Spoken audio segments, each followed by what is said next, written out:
اول من اختتن، پہلے انسانیت میں ختنہ نہیں ہوتا تھا، ابراہیم علیہ السلام کو ختنے کا حکم ہوا۔ 120 سال کی عمر تھی اور ختنے کا حکم ہوا، تو انہوں نے 120 سال کی عمر میں اپنا ختنہ کیا۔ اول من اضاف الضیف، سب سے پہلے مہمان نواز حضرت ابراہیم علیہ السلام۔ مہمانی غریب بھی کرے، امیر بھی کرے، غریب اپنی وسعت کے مطابق، امیر اپنی وسعت کے مطابق۔ اور ایسے ہی اول من تسرولا، اللہ کے خلیل نے اللہ کے حکم سے تہبند شروع کیا۔ تہبند، اس سے پہلے یہ تہبند نہیں ہوتا تھا۔ نبی کریم صلی اللہ علیہ وسلم نے بھی اپنی زندگی میں تہبند باندھا ہے، البتہ آپ کو شلوار بھی کہیں بکتی نظر آئی اور آپ صلی اللہ علیہ وسلم نے اسے دیکھ کے پسند فرمایا کہ یہ تو تہبند سے بھی زیادہ ستر عورت کا باعث ہے۔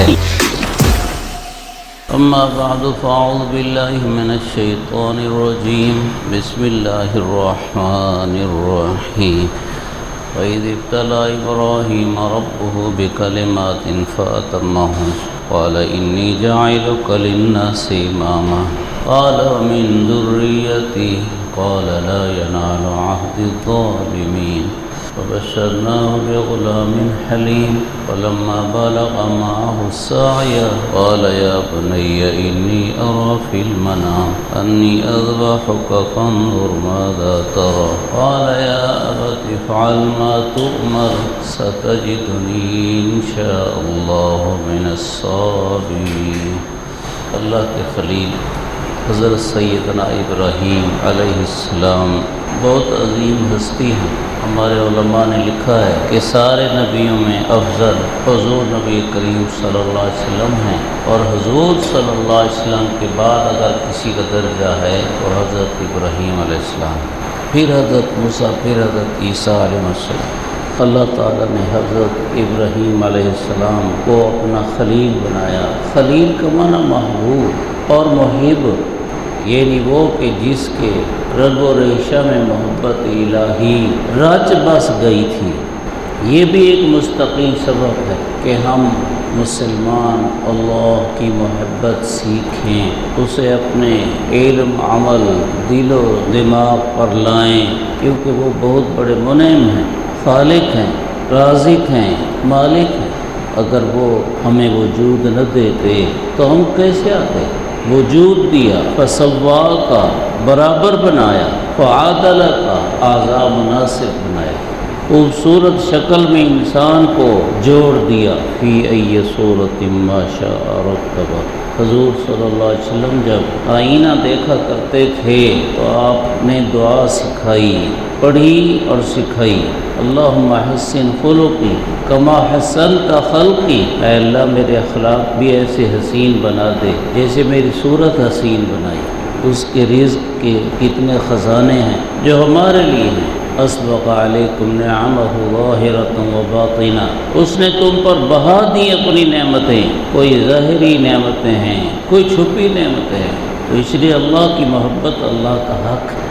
حضرت ابراہیم علیہ السلام کے واقعات میں کئی چیزیں آتی ہیں، بہت سے کام وہ ہیں جنہیں حضرت سیدنا ابراہیم علیہ السلام سے پہلے نہیں کیا جاتا تھا۔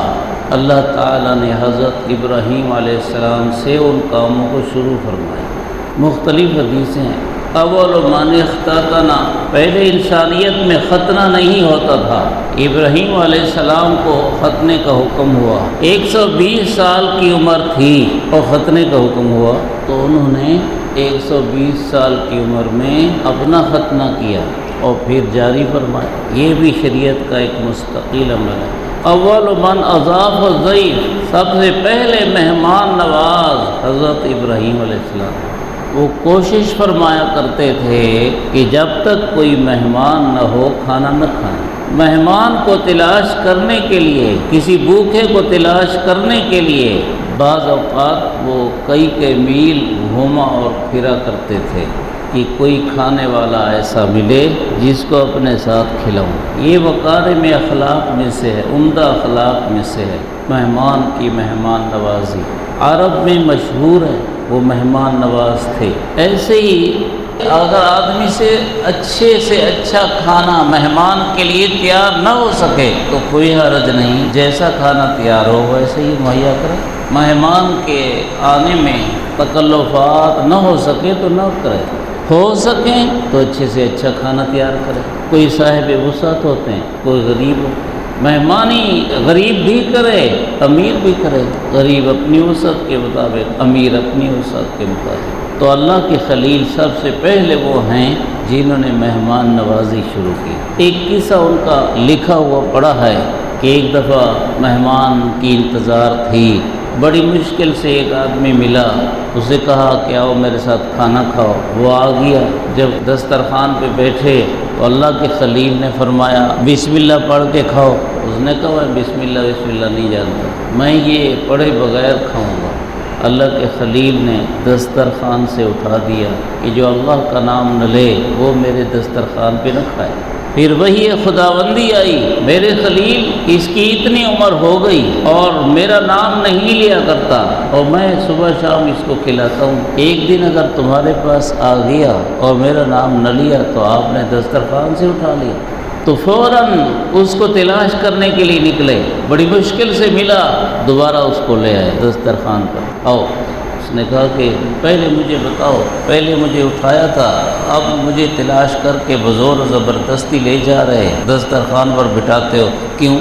اللہ کے خلیل نے فرمایا جس اللہ کی رضا کے لیے میں نے دسترخوان سے اٹھایا تھا اسی اللہ نے مجھے حکم دیا ہے کہ میرے اس بندے کو دسترخوان پہ بٹھاؤ۔ اللہ کے خلیل کی یہ بات سن کر اس نے کہا کہ اچھا وہ اللہ جسے میں مانتا نہیں، اس نے آپ کو ڈانٹا مجھے نہ کھلانے پر، چلو پھر کلمہ پڑھا، ایمان لے آیا، اللہ کے خلیل کی دسترخوان سے کھانا کھایا۔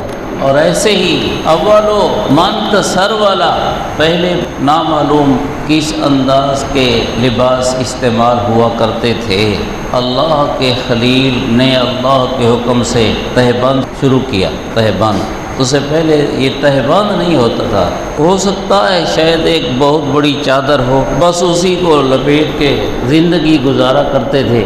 اس کا نقصان یہ تھا کہ ستر عورت پوری طرح نہیں ہوتا تھا، تو اللہ کے خلیل کو اللہ نے تہبند کا حکم فرمایا، تو اللہ کے خلیل نے پہلے تہبند شروع کرایا۔ تہبند ہماری زبان میں بولتے ہیں ڈیڈھا، یعنی وہ چادر جو آدمی ستر عورت کے لیے باندھتا ہے۔ نبی کریم صلی اللہ علیہ وسلم نے بھی اپنی زندگی میں تہبند باندھا ہے، البتہ آپ کو شلوار بھی کہیں بکتی نظر آئی اور آپ صلی اللہ علیہ وسلم نے اسے دیکھ کے پسند فرمایا کہ یہ تو تہبند سے بھی زیادہ ستر عورت کا باعث ہے، آپ نے اس کو پسند فرمایا۔ یہ پھر آگے روایات میں نہیں کہ آپ نے اسے خریدا، پہنا، نہیں پہنا، ایسا کوئی ذکر نہیں۔ حضرت تھانوی رحمۃ اللہ علیہ سے یاد آیا کہ کئی لوگ نا کوئی غیر ضروری کام ہوتے ہیں ان کو بھی ضروری سمجھ لیتے ہیں۔ ابھی ذی الحجہ کا چاند نظر آ گیا تو ہمارے لوگ کوئی نمازی ہے یا بے نمازی ہے، کوئی بھی ہے، اس نے اپنے دماغ میں بٹھایا ہوا ہے کہ ان دنوں ناخن نہیں کاٹنے اور بالوں کو ہاتھ نہیں لگانا جب تک بقرعید کا دن آ کر قربانی نہیں ہو جائے گی۔ اب یہ لازمی حکم ہے نہیں اور اس کو لازمی بنایا ہوا ہے، مستحب عمل ہے۔ نماز کی نفل بھی ادا کیا کرو جیسے یہ ادا کرتے ہیں، نماز کی نفل کی قیمت اس سے زیادہ ہے، نماز کی نوافل کی قیمت اس سے زیادہ ہے۔ یہ بھی ایک مستحب عمل ہے اور وہ بھی ایک مستحب عمل ہے، اس کی قیمت اس سے زیادہ ہے۔ کوئی کرے اچھی بات ہے، کوئی بری نہیں، لیکن اتنا ضروری سمجھتے ہیں کہ بس پچھلے سال میرے سامنے بقرعید کے بعد مسئلہ آیا کہ جی ایک آدمی نے سر مونڈ لیا تھا اور مولوی کو پتہ چلا تو مولوی نے اس سے کہا کہ تیری قربانی نہیں ہوتی، تو نے سر مونڈ لیا، تیری قربانی نہیں ہوتی۔ پتہ نہیں وہ کون مولوی تھا۔ اچھا اس نے کہا کہ میں نے تو قربانی کا جانور لیا ہوا ہے، پھر وہ کیا کروں؟ کہا اپنے چھوٹے بچے کے نام کر دو۔ سبحان اللہ، پہلا مسئلہ بھی غلط، دوسرا بھی غلط۔ مستحب عمل ہے جی، عرض کر رہا ہوں نا، لیکن اسے اتنا ضروری سمجھا جاتا ہے کہ اگر اب دیکھو نا مولوی نے مسئلہ بیان کیا کہ اس کی قربانی نہیں ہوتی،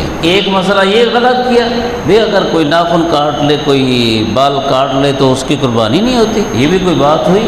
دوسرا مسئلہ بھی غلط کیا، کیا کہ اپنے چھوٹے بیٹے کا نام کر دے، وہ بیٹا جس پر قربانی فرض نہیں اور اس بڑے پر فرض ہے۔ اب فرض قربانی یہ چھوڑ رہا ہے اور جس بیٹے کے ذمہ نہیں اس کے نام کر رہا ہے۔ در ہمی مکتب و حمیم اللہ کار طفلہ تمام خواہش شد. اگر مدرسے اور ملا ایسے ہی ہوئے تو بچوں کا کام پورا ہوگا. وہ عربی میں ایک بولتے ہیں اذا کان الغراب دلیل قوم سیہدیہم طریق الہالکین. اگر کسی قوم کا راہ پر کوا ہوگا تو وہ ہلاکت کا راستہ ہی لگائے گا. بس ہر کسی کا کام نہیں ہے مسئلے بتانا. علماء لکھتے ہیں کہ بھئی یہ ناخن نہ کاٹنے کا اور بال نہ کاٹنے کا جو حکم ہے یہ اچھا عمل ہے، اور اس سے فائدہ یہ ہوگا کہ حاجیوں کی مشابہت ہو جائے گی، اور امید لگتی ہے کہ اس مشابہت سے جیسے رحمت ان پر اترے گی تو کچھ حصہ آپ پر بھی اتر جائے گا. کوئی یہ برا نہیں ہے، لیکن یہ ہے کہ ضروری نہ سمجھو. غیر ضروری کاموں میں سے ایک یہ ہے کہ امام صاحب پگڑی نہیں پہنتا اور خالی ٹوپی پہنتا ہے. تو کئی پکڑ خان لوگ ایسے ہیں جو کہتے ہیں کہ یہ امام پگڑی نہیں پہنتا نا تو اس کے پیچھے نماز نہیں ہوتی ہماری، اور ضروری سمجھتے ہیں پگڑی پہنو. اور پھر کئی امام بھی ایسے ہیں بیچارے کہ وہ جب نماز پڑھائیں گے تو پگڑی پہن لیں گے، جب نماز ختم پگڑی اتار کر رکھ دیں گے. عرب ملکوں میں بھی سنا ہے کہ یہی ہے کہ امام سے پگڑی وہاں پڑی ہوتی ہے محراب میں، پگڑی پہن لیتا ہے، سر پہ رکھ لیتا ہے، جو فرض ختم ہوئے پگڑی وہیں رکھ لی اور پھر چل دیا. یہ غیر ضروری چیزیں آدمی نے ضروری سمجھ لی. حضرت تھانوی رحمۃ اللہ علیہ کا قصہ سنانا چاہ رہا تھا. ایک آدمی نے کہا کہ حضرت آپ پگڑی نہیں پہنتے، یہ حضور صلی اللہ علیہ وسلم کی سنت نہیں ہے. تو حضرت تھانوی رحمۃ اللہ علیہ نے فرمایا آپ تہبند نہیں پہنتے، یہ حضور کی سنت نہیں ہے. ہم نے شلوار پہنی ہوئی ہے نا، تہبند تو نہیں پہنی ہوئی. فرمایا آپ تہبند نہیں پہنتے، یہ بھی حضور کی سنت ہے. اس نے کہا کہ مجبوری ہے، تہبند کے بجائے شلوار پہنتے ہیں، مجبوری ہے. تو حضرت تھانوی رحمۃ اللہ نے فرمایا میرے بھی سر میں درد ہو جاتا ہے اگر پگڑی پہنوں تو میری بھی مجبوری ہے. وہ ایسا آدمی تھا جو پگڑی کو ضروری سمجھتا تھا. اللہ رحم فرمائے. تو شلوار حضرت ابراہیم علیہ السلام نے پہلے پہل تہبند شروع کیا، پہلے پہل. ایسے ہی اول من فرقا، حضرت ابراہیم علیہ السلام پہلے وہ آدمی ہیں جنہوں نے مانگ نکالی. مانگ کا مطلب ہے سر کے بالوں میں تیل لگاؤ، صفائی کرو. تیل لگانے صفائی کرنے کے بعد یہاں بالکل سیدھ میں مانگ نکالو، بال ادھر کر لو ادھر کر لو، درمیان میں فاصلہ ہو، نشان سا بن جاتا ہے. اس کو مانگ کہتے ہیں اردو میں، ہماری زبان میں سیندھ. ہم دیکھا دیکھی دوسرے قوموں کے پیچھے چلتے ہیں تو ہمارے لوگ یہاں مانگ نکالتے ہیں. یہاں ادھر سارے بال ادھر کر دیے اور ادھر تھوڑے سے بال ہوئے اور ادھر مانگ نکال لی. عورتوں کے لیے بھی یہاں مانگ نکالنا اچھا عمل ہے، مردوں کے لیے بھی یہاں. کون سا مسئلہ سمجھایا جائے. ہمارے لوگ فیشنی بال رکھتے ہیں، فیشنی. اس میں موبائل میں غیر مسلموں کو جیسے انداز سے دیکھا وہی انداز پسند کر لیا تو نائی کے پاس پہنچ گئے کہ یہ بال یوں بنانے، کٹورا بال بنانے. کیا کہنے نبی کریم صلی اللہ علیہ وسلم نے کچھ بال ختم کرنے اور کچھ چھوڑ دینے سے منع فرمایا. کچھ بال ختم کر دینا اور کچھ چھوڑ دینا، اسے منع فرمایا. آپ نے فرمایا یا تو سارے ختم کرو یا سارے چھوڑ دو. لیکن سارے چھوڑنے کا مطلب بھی پھر یہ نہیں ہے کہ مرد عورتوں جیسی حالت اور کیفیت اختیار کر لے کہ جیسے عورت کے بڑے بڑے بال ہوتے ہیں تو مرد کے بھی یوں بڑے بڑے بال ہو جائیں، یہ مطلب بھی نہیں ہے. نبی کریم صلی اللہ علیہ وسلم کے سر مبارک کے جو بال ہوتے تھے کانوں کی لو تک ہوتے تھے، زیادہ تر کانوں کی لو کے برابر. یہاں آپ کاٹ دیا کرتے تھے، لیکن بال آخر جاندار ہیں، یہ پھر بڑھتے تو رہتے ہیں نا، تو پھر بڑھتے بڑھتے کبھی نیچے چلے جاتے تھے.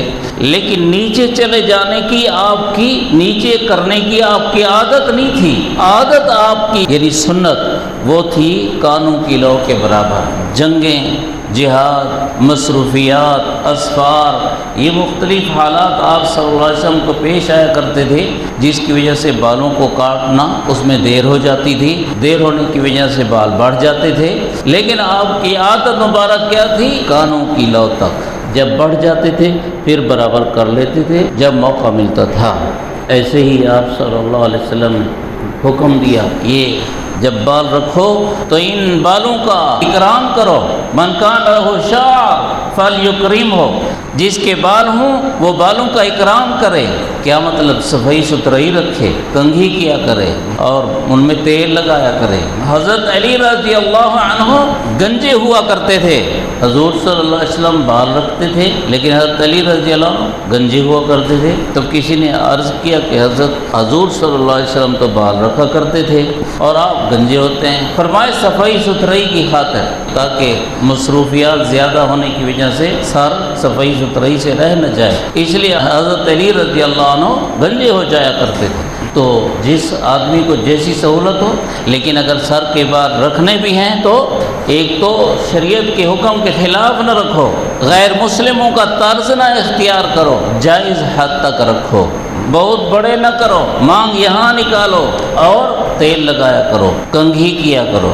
علماء نے یہ بھی لکھا ہے دائیں طرف سے تیل لگانا، پھر بائیں طرف سے، دائیں طرف سے تیل لگانے کی ابتدا، کنگھی کی ابتدا دائیں طرف سے۔ کان رسول اللہ صلی اللہ علیہ وسلم یحب التیامن فی کل شیء حتی التناعل والترجل، حضور صلی اللہ علیہ وسلم کو دائیں طرف سے پہل کرنا پسند تھا، حتیٰ کہ جوتا پہنتے تو پہلے دائیں پاؤں میں اور کنگھی کرتے تو دائیں جانب سے، ترجل کنگھی کرنا، کنگھی کرتے تو دائیں جانب سے۔ ایسے ہی بالوں کے جو دوسرے غیر مسلم والے طریقے ہیں ان کو چھوڑنا چاہیے۔ اول من سرد السرید، حضرت ابراہیم علیہ السلام پہلے وہ شخص ہیں جو سرید بنا کے کھانا کھایا کرتے تھے۔ سرید بنا کے، سرید کیا ہوتی ہے؟ سالن پانی والا، اس میں روٹی ڈال دو، ڈبو کے پھر کھاؤ، یہ ہے سرید، جس کو ہماری زبان میں صحبت بولتے ہیں۔ حضرت ابراہیم علیہ السلام اس میں پہل کرنے والے ہیں۔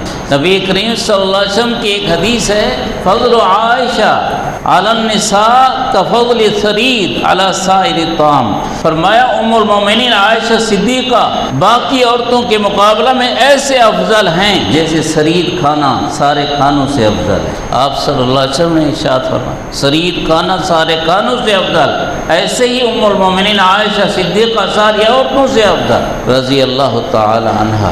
اس میں یہ پھر ڈاکٹر حکیم لوگ بتاتے ہیں کہ یہ زیادہ ہاضم کھانا ہوتا ہے، ہاضم کھانا ہوتا ہے اور برکت والا کھانا ہوتا ہے۔ صحابہ کرام رضی اللہ عنہم اور آپ صلی اللہ علیہ وسلم کبھی کبھار اکٹھے ہوا کرتے تھے اور موقع میسر ہوتا تو سرید والا کھانا بناتے تھے۔ ہمارے لوگوں میں ایک عادت مجھے میرے ذہن میں آ رہی ہے کہ دوست بے تکلف ہوتے ہیں تو پھر کبھی کبھار جو ہے نا شرطیں لگا کر کسی میں سرید لگا لیتے ہیں، بھی آج تم نے مرغا ذبح کرنا ہے اور سرید تمہارے ذمہ ہو گئی۔ کبھی اس کے لیے یہ حالت بھی ہوتی ہے کہ جس کے ذمہ سرید لگاتے ہیں وہ اس پر خوش نہیں ہوتا، لیکن مجبور ہو کر وہ دوستی میں دے ہی دیتا ہے۔ ایسا نہیں کرنا چاہیے، شرط نہیں لگانی چاہیے، خوشی اور محبت کے ساتھ جو کھلانا چاہے بے شک کھلاوے۔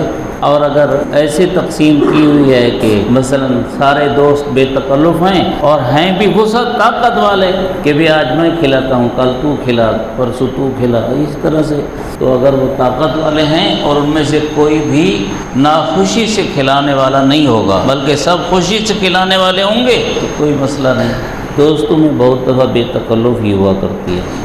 ایسے ہی حضرت ابراہیم علیہ السلام وہ پہلے شخص ہیں من قص اظافیرہ، جنہوں نے ناخن کاٹنا شروع فرمایا۔ اس سے پہلے بس جو کوئی صفائی ستھرائی کے طریقے تھے منقول نہیں ہیں، کوئی بھی ہوں گے، لیکن حضرت ابراہیم علیہ السلام نے ان کو شروع فرمایا باقاعدہ۔ امام غزالی رحمۃ اللہ علیہ سے نقل ہے کہ ناخن یوں کاٹنے چاہیے کہ دائیں ہاتھ کی شہادت کی انگلی سے شروع کرے آدمی اور چھوٹی انگلی تک لے آئے اس طرح سے، پھر بائیں ہاتھ کی چھوٹی انگلی سے شروع کرے انگوٹھے تک لے آ کر پھر دائیں ہاتھ کے انگوٹھے کے ناخن کو کاٹے۔ اگر کوئی شخص اس طرح کرتا ہے تو بھی حرج نہیں، اور اگر کوئی دوسرا طریقہ اختیار کرتا ہے تو بھی حرج نہیں۔ وہی عرض کر رہا تھا نا کہ بھی کسی چیز کو ضروری نہ سمجھو۔ اب کوئی شخص مثلا اس طریقے سے ناخن نہیں کاٹ رہا، ادھر سے ناخن کاٹ رہا ہے، اب اس پر تنقید شروع نہ کرو، بھئی تم غلط کر رہے، یوں طریقہ نہیں ہے، بھئی صفائی ستھرائی مقصود ہے، جس طریقے سے ہو جائے۔ حضور صلی اللہ علیہ وسلم نے حکم فرمایا کہ اس قسم کی صفائی میں کوشش کرو کہ ہر ہفتہ صفائی ہو جائے۔ آپ صلی اللہ علیہ وسلم کا عمل نقل ہے کہ جمعہ کی تیاری سے پہلے آپ صلی اللہ علیہ وسلم ناخن وغیرہ کی صفائی ستھرائی کر لیا کرتے تھے، بعض اوقات جمعرات کو ہی ناخن کاٹ لیا کرتے تھے جمعے کی تیاری میں، اور اگر آدمی کو جمعرات کو میسر نہیں تو جمعے سے پہلے تک تو یہ صفائی ستھرائی کرے۔ ہمارے مسلمان بھائیوں کی یہ کمزوری ہے کہ جمعے کی تیاری جمعے کے وقت میں کرتے ہیں، بھئی یہ پہلے کرنے کی تیاری ہے، اذان آ گئی اس کے بعد جمعے کا غسل کر رہے ہیں۔ بھئی ٹھیک ہے کہ اذان آنے کے بعد تم کام وہ کر رہے ہو جس کا جمعے کی نماز سے تعلق ہے، لیکن تمہیں تو اس سے پہلے تیاری کرنی چاہیے تھی۔ اللہ تعالیٰ نے افضل دن ہم کو عطا فرمایا جمعے کا دن۔ ایسی حدیثوں میں آیا ہے کہ ممبر پر بیٹھ کر بیان کرنے والے سب سے پہلے حضرت ابراہیم علیہ السلام ہیں۔ ایسے ہی آتا ہے اول من رأى الشیب اول من شاب، سب سے پہلے انسانیت میں حضرت ابراہیم علیہ السلام ہیں جن کے سر داڑھی وغیرہ پر سفید بال نکلنا شروع ہوئے۔ اس سے پہلے کسی کے بال سفید نہیں ہوا کرتے تھے، کالے بال اور کالے بال میں زندگی گزار کے اس دنیا سے چلے جاتے تھے۔ حضرت ابراہیم علیہ السلام کے پہلے بال سفید ہوئے۔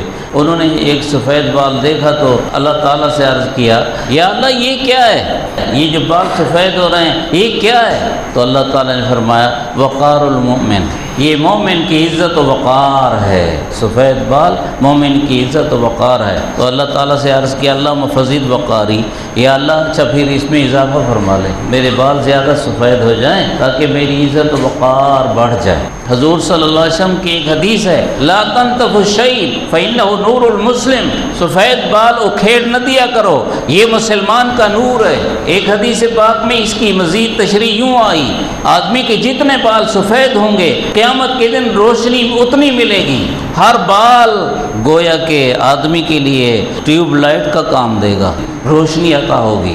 عالم حشر میں قیامت کے دن روشنی کی تو ضرورت ہے۔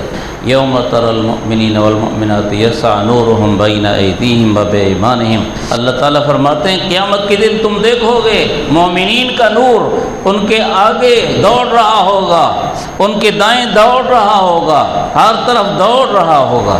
نورہم یسعی بین ایدیہم وبایمانہم یقولون ربنا اتمم لنا نورنا، منافقین کا نور اپنا نہیں ہوگا، وہ مسلمانوں کے نور کے نیچے اس کی روشنی میں چل رہے ہوں گے، چلتے چلتے ضرب بینہم بسور، درمیان میں اللہ کی طرف سے دیوار آ جائے گی، مسلمان الگ منافق الگ، تو منافقوں کی طرف اندھیرا ہو جائے گا، مسلمانوں کی طرف روشنی رہے گی۔ منافق کہیں گے کہ رکو ہمیں اپنے نور سے فائدہ اٹھانے دو، مسلمان کہیں گے جہاں سے ہم نور لے کر آئے ہیں تم ادھر سے نور لے کر آؤ، ہم واپس نہیں آتے، کیونکہ منافقوں کا نور یوں ختم ہو جائے گا اور اندھیرے میں رہ جائیں گے۔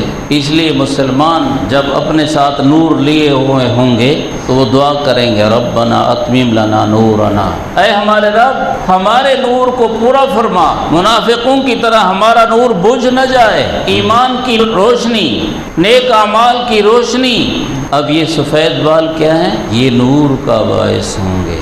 حضور صلی اللہ علیہ وسلم کی ایک حدیث ہے، حضرت یحییٰ بن اقسم، یہ حضرت امام ابو حنیفہ رحمۃ اللہ علیہ کے ایک شاگرد ہیں، فوت ہو گئے، اللہ تعالیٰ کی عدالت میں پہنچے، اللہ تعالیٰ نے فرمایا بڈھے کیا لے کر آئے؟ اللہ تعالیٰ کی طرف سے جلال کا اظہار تھا، بڈھے کیا لے کر آئے؟ تو وہ خاموش کھڑے ہیں، فرمایا بولتے کیوں نہیں؟ عرض کیا یا اللہ میں نے تو کچھ اور سنا تھا۔ کیا سنا تھا؟ مجھے میرے فلاں استاد نے حدیث بیان کی تھی، استاد نے فلاں استاد سے نقل کی تھی، استاد نے فلاں استاد سے، یوں حضور صلی اللہ علیہ وسلم نے یہ حدیث بیان کی تھی، حضور صلی اللہ علیہ وسلم نے جبرائیل علیہ السلام سے نقل کی تھی، جبرائیل علیہ السلام نے آپ سے نقل کیا کہ یا اللہ سفید بالوں سے آپ کو حیا آتی ہے اور میرے تو بال سفید ہیں اور مجھ پہ ڈانٹ ڈبٹ ہو رہی ہے، میں نے تو یہ نہیں سنا تھا۔ تو اللہ تعالیٰ نے فرمایا کہ یحییٰ چلو تمہاری کمی کوتاہیاں تو ہیں، اسی وجہ سے کہ تمہارے بال سفید ہیں ہم نے حیا کیا۔ ہم نے تمہیں بخش دیا۔ حضرت مولانا حکیم اختر سے رحمۃ اللہ علیہ سنایا کرتے تھے کہ ایک گناہگار آدمی فوت ہوا، نیت تھی لیکن انسان ہے، وقت لیٹ ہوتا گیا، اپنی نیت پر عمل نہ کر سکے، موت کے وقت حکم دیا کہ جب میں مر جاؤں تو آٹا مل دینا، ادھر آٹا مل دینا۔ بس انہوں نے داڑھی کی جگہ کو سفید کیا، اللہ تعالیٰ نے اسی پر مہربانی فرمائی۔ یہ ہمارے آپ کے لیے نہیں، کسی کا قصہ ہوتا ہے۔ ہمارے لیے کیا حکم ہے؟ ہم داڑھی رکھیں، داڑھی کے بالوں کو سفید رہنے دیں۔ حضرت ابراہیم علیہ السلام نے کیا فرمایا؟ اے اللہ، جب یہ مومن کا وقار ہے تو میرا وقار بڑھا دے۔ تو اسے بڑی خوش قسمتی عزت کیا ملتی ہے؟ گاڑی میں سوار ہو جاؤ، سڑک پہ چل رہے ہو، سفید بال والوں سے بندے بھی حیا کرتے ہیں۔ جس داڑھی کی اللہ نے دنیا میں یہ عزت دکھائی، مرنے کے بعد اور آخرت میں اللہ اس کی کیوں نہ عزت دکھائیں گے؟ اللہ ہمیں عمل کی توفیق نصیب کرے۔